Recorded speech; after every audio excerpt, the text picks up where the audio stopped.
Blog Talk Radio. Writing your book is the easy part. Promoting your book so readers can find and purchase it is the hard part. Welcome to the Author Chat Show, hosted by author-publisher Lynda D. Brown. Follow us at www.facebook.com/authorchat. And to contact the show to promote your book, contact me at theauthorchatshow@gmail.com. Stay tuned and listen to today's show.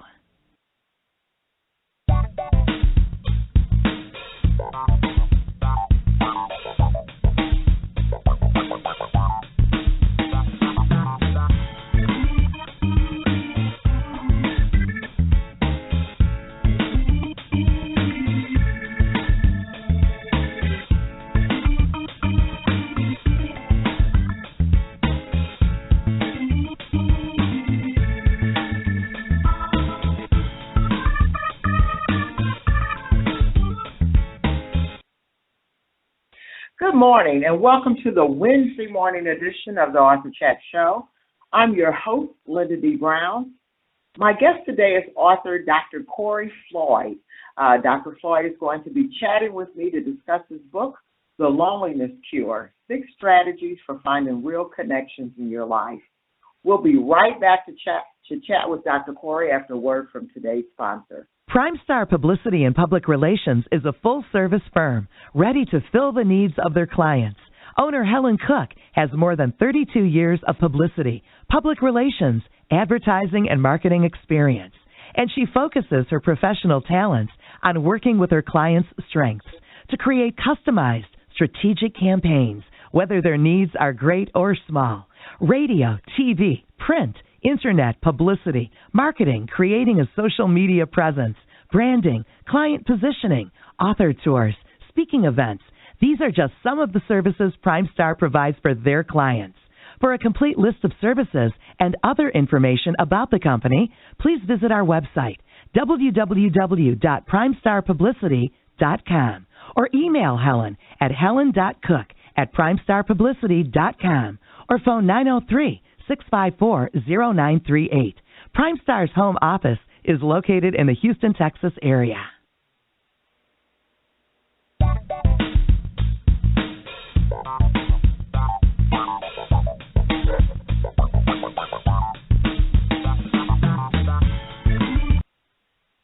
All right, and welcome back to the show.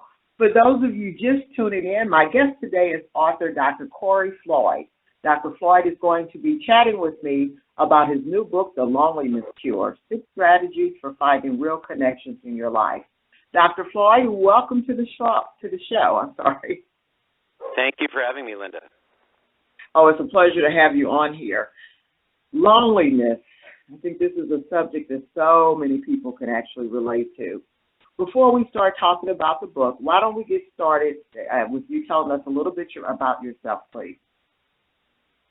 I'm a professor of interpersonal communication at the University of Arizona, and for a long time my research and really just my individual interests have focused on people develop close relationships in their lives. Unfortunately, Dr. Floyd, you're breaking up on me. Are you on a cell phone or a landline phone? I'm going to see if I can make. Okay, guys, bear with us 1 second while we try to get a better connection with Dr. Floyd. Can you hear me a little better now, Lynda? Oh, much better. Thank you. All right, Terrific. Let's start over. Tell us a little bit about yourself. Of course. So I've been interested for a long time in how people develop close relationships in their lives, and in particular what happens to them when they are unable to do so. And so many people feel lonely from time to time, but really when people begin to feel loneliness chronically, that's when a lot of other problems come into their lives. So I spend a good deal of my professional time as a communication professor looking at the ways that we can deal with that and combat that. Great. Okay, and Dr. Floyd, what made you write the book? What's your goal for writing the book? You know, I've been studying close relationships for about 20 years now, and it really has struck me in that time how many people express the sentiment that I wish I had more affection, I wish I had more closeness, more intimacy in my life. How can I get that? And I admit even I was surprised to discover how common a problem that is, and that's really what gave rise to the book. I think the message that I hope to get out in the book is that loneliness is a very common problem, and it's a serious problem, but it's not an insurmountable one. So that there are things that people can do to make themselves feel more connected in their social life, and I want to help them do that. Exactly. Do you feel that the technology that we're using today is one of the reasons people are feeling so disconnected? That's a great question. I really think technology has been kind of a dual-edged sword when it comes to relationships. It gets maligned a lot. So I will hear people say the reason that especially younger people don't know how to develop relationships is that they're always on their cell phones. And I think there is some truth to that, certainly, that technology can be a distraction from meaningful connection with others. On the flip side of that, I also think it's important to remember that that social media is still a form of communication, and the upside of it is that it has allowed us to remain in touch with the people who are in our lives in a much more efficient way. And so I think the bottom line with social technology is that it allows us to communicate more. It doesn't necessarily allow us to communicate better. Okay, I tend to agree with that. In your book, you point out 6 strategies for finding real connections in your life.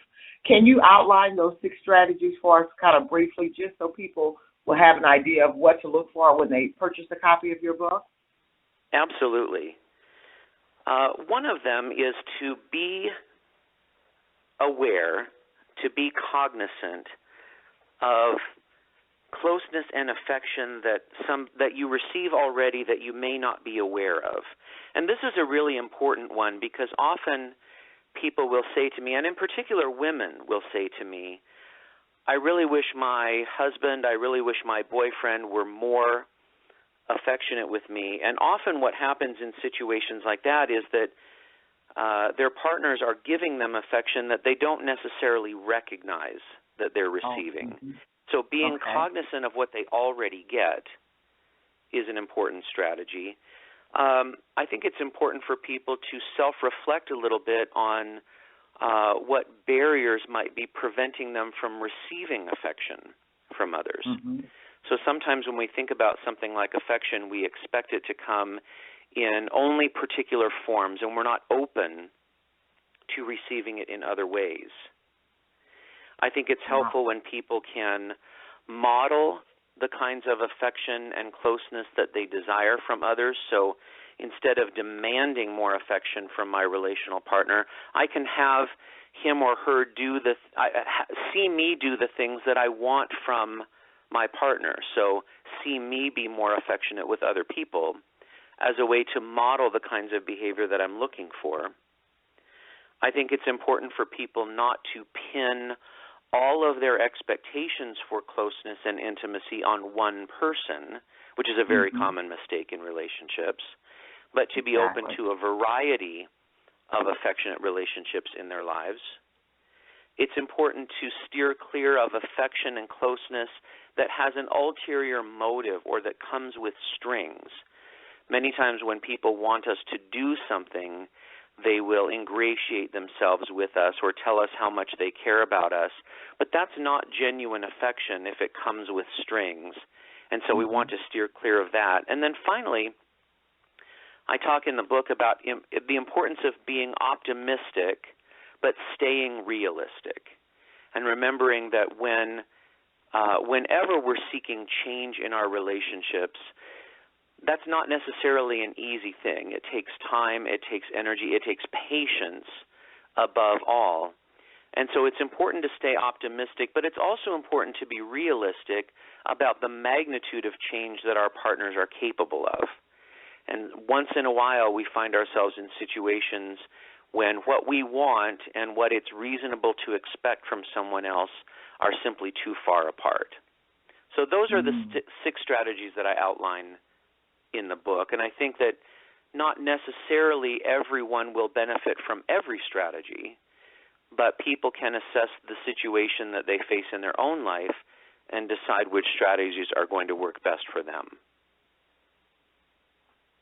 Dr. Kory, I find it hard with my circle of friends and just the experts that I've had the opportunity to chat with on this radio program, that it's hard for people to look within themselves and see the issues that they have.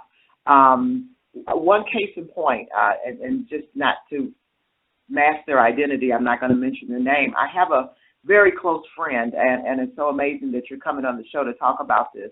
And we had a conversation the other day where she's really struggling with loneliness in her life.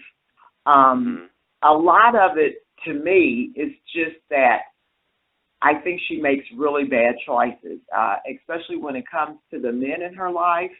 And then she finds somebody, and you know, and I know a lot of women can relate to this, but she meets a guy, she starts dating a guy, and then as soon as the relationship starts getting closer, more intimate, she automatically assumes that they're now in a relationship when they're still in the building blocks of that relationship. What would you say to someone like that who gets kind of obsessed with the men in her lives because she's dealing with so much loneliness? You know, in psychology, there's a concept that we refer to as your attachment style, and this would be your general way of developing relationships with other people. And your friend reminds me of what psychologists refer to as a preoccupied attachment style. And what that means is that in close relationships, whether romantic or not, we sometimes do this with our friends as well, people with a preoccupied style have a tendency to accelerate the development of a new relationship. And one of the downsides of that is that they end up smothering people. So your friend has probably had the experience many times of her partner or her new relationship feeling like she's just slamming on the gas pedal and moving the relationship far too quickly for their comfort level. And our natural tendency when somebody does that to us is to back off, and the relationship ends up failing as a result. And she's certainly not alone in that tendency. Many people approach their close relationships in that way. And I think you really hit on the key to managing that situation, and that's self-reflection. It's very, very easy, as anybody knows, to see the problems and shortcomings in other people. But reflecting on ourselves and the way that we interact with the world is tougher because it's so much more threatening. If we don't like what we find, that places us in a real dilemma of either ignoring it and denying those sides of our personality or being proactive and actually doing something about them. And so I think for your friend and people like her, one of the biggest epiphanies in that self-reflection process is to recognize the pattern that exists. And many times we can see people who go through the same pattern, the same rituals from relationship to relationship, and every time it happens they have a different explanation for what went wrong, but they're not recognizing that this has been a pattern in their own life. And I think that's a really important first step to manage the issue or to begin to change.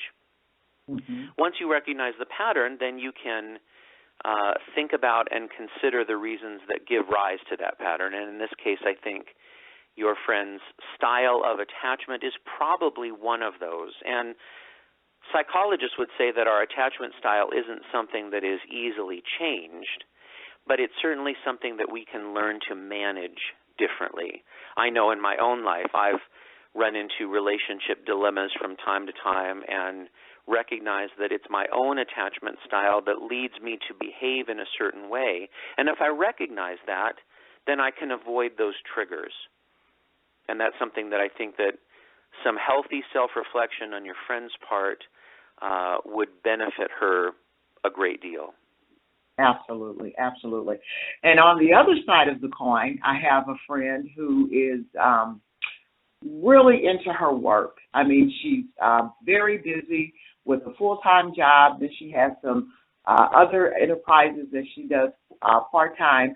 And she has a partner who, and to use her word, constantly whining about his lack, the lack of attention that she shows him. And even though they're in a committed relationship, and she, to me, she's really there for him.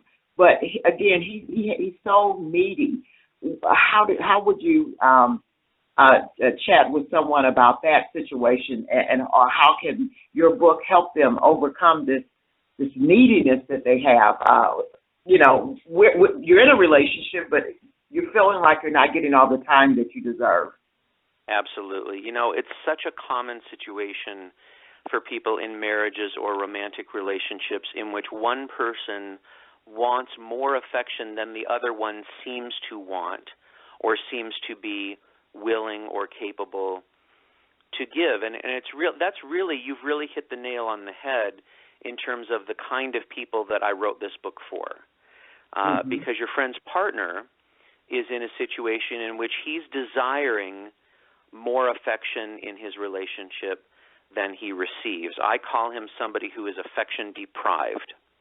And I think many of the strategies that I lay out in the book would be especially informative for him. And I'm thinking in particular about nurturing a wider variety of affectionate relationships so that he has affection needs, and he may be expecting too much or too many of those needs to be fulfilled in that one relationship. And, of course, that puts pressure then on your friend, and she probably feels that pressure.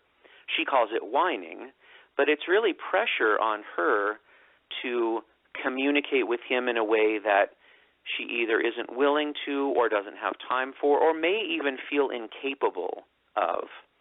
And so he can help himself by perhaps investigating and nurturing a wider variety of relationships that can provide him with the affection that he desires. His close friendships, for example, relationships in his family, social relationships can help. Your friend reminds me of a very different kind of attachment style that psychologists call a dismissive style, which doesn't mean that she doesn't need or want relationships in her life at all, but that her relationship needs may be lower than average because she's balancing those needs against her desire to be active professionally, for example. And, and we often see this where people recognize that their relationship is important, but they also recognize it's not the only important thing in their life, sometimes maybe not even the most important thing. And so when I talk in the book about being optimistic but realistic, I think, unfortunately, there's a chance in this relationship and relationships like it that they may never really be able to fully converge in terms of what they both want and what they are both able to give each other. That doesn't mean they can't make things much better in their relationship than it is right now. But it's important to be realistic. If they're very far away from each other in terms of what they want or what they feel capable of doing, they may be able to come closer to each other. It's possible that they may not ever fully overlap. And that's where having other close relationships in your life is a real benefit. So those are some of the thoughts that I would have about a very common relationship type that you're describing. Exactly. And I know in your book you talk about reconnecting physically with like your family and friends.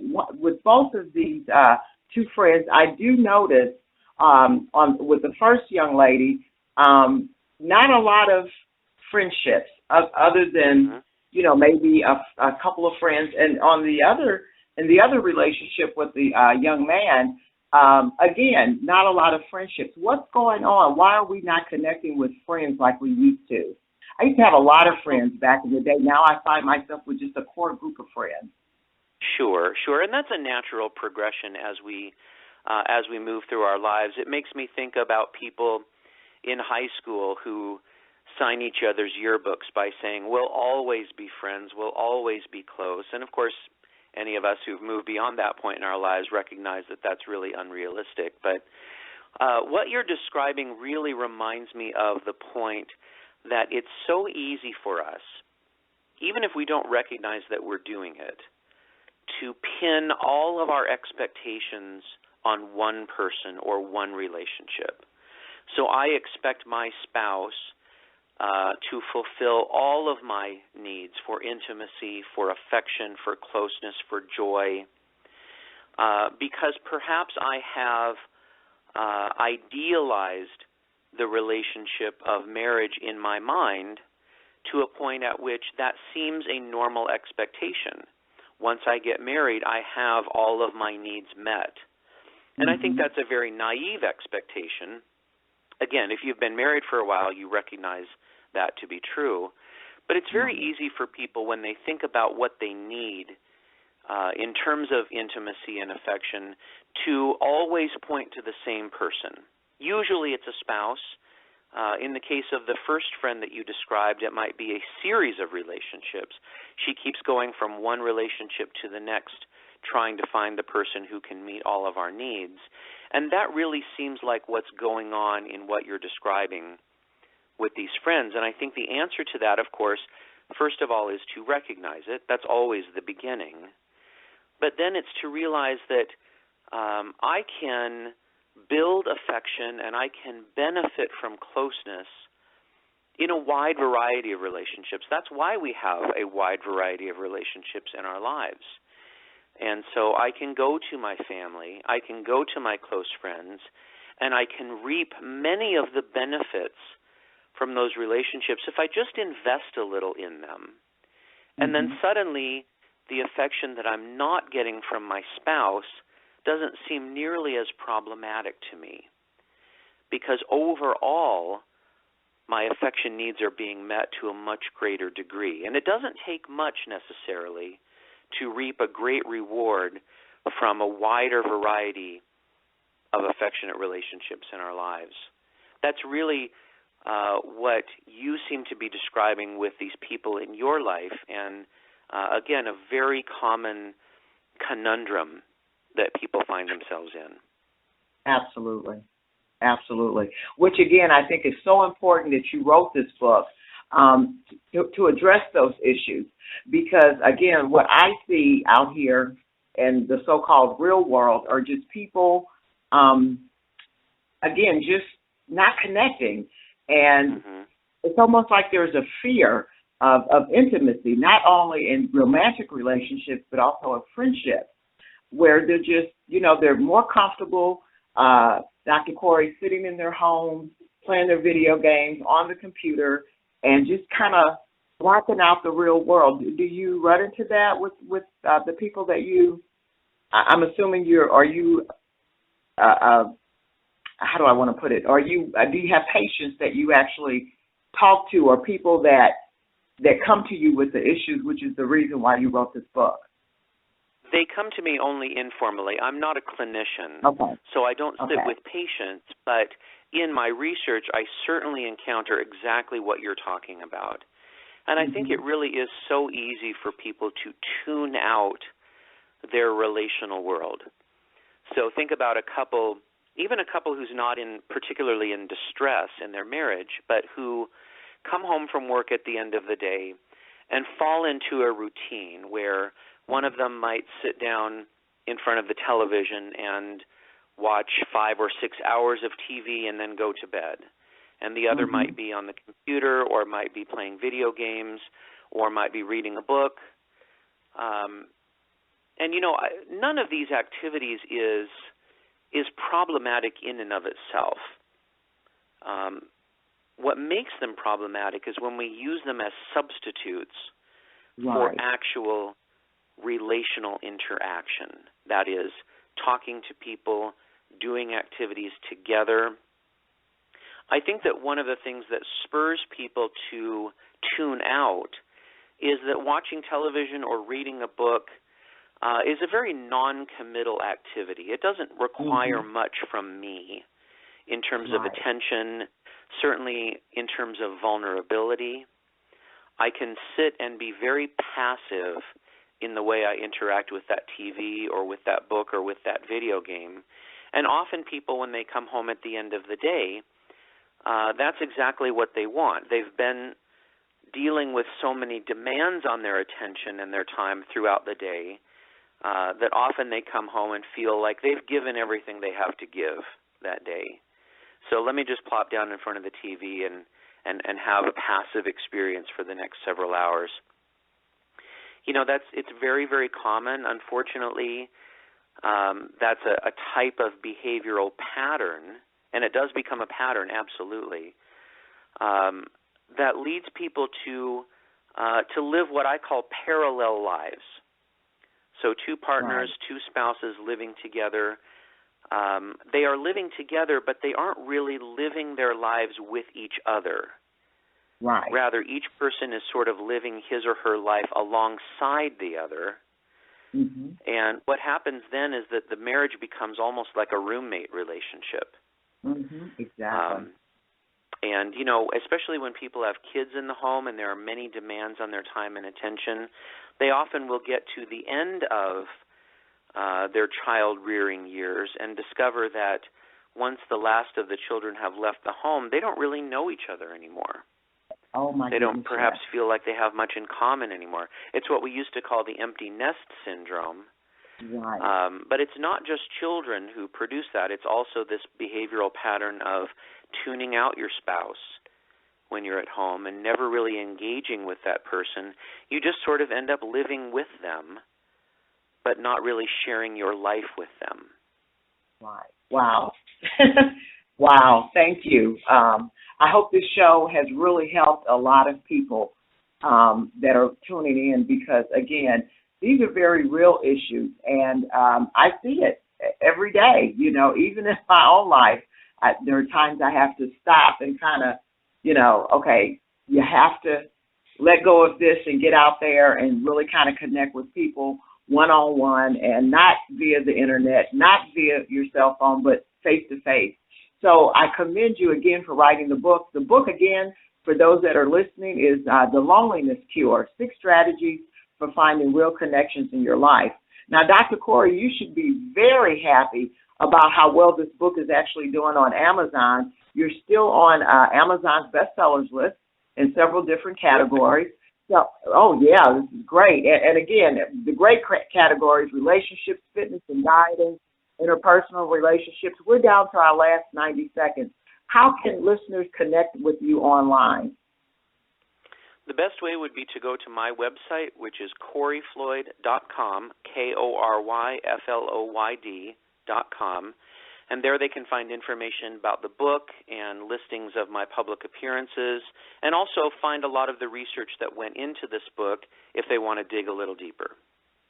Great. And does your website also provide some of the tools that we discussed on the show today that might be able to assist them as well? Absolutely, and it points them in the direction of where they can find more information about any of those that they want to explore. Awesome, awesome. Well, thank you so much for coming on our show today and sharing your book and your It's been a information. real pleasure. Oh, you have really, I hope this has helped a lot of people, or even if we just helped one person today by this interview, it would be well worth it. Absolutely. Okay, well, thank you. Absolutely. Thank you so much for coming on the show. Enjoy the rest of your Wednesday, and we'll catch you back here next time on the Author Chat Show. Thank you, Lynda. Bye-bye. Okay, again, that was author Dr. Kory Floyd. Again, the title of the book is The Loneliness Cure, 6 Strategies for Finding Real Connections in Your Life. Awesome author, very compassionate. You can hear it in his voice, how much he would like for people to start reconnecting. The examples that I gave you of my friends, I think a lot of people can resonate with that in their own lives or with people that they know. Again, the book is on Amazon's bestsellers list, so you really want to download a copy of this as soon as you can. It is available in the paperback format for $12.71 on Amazon, or the Kindle version for $9.99. Thank you so much for joining us this morning on the Author Chat Show. Again, enjoy your Wednesday, and we will catch you back here next Saturday, for the Saturday edition of the Author Chat Show. Goodbye.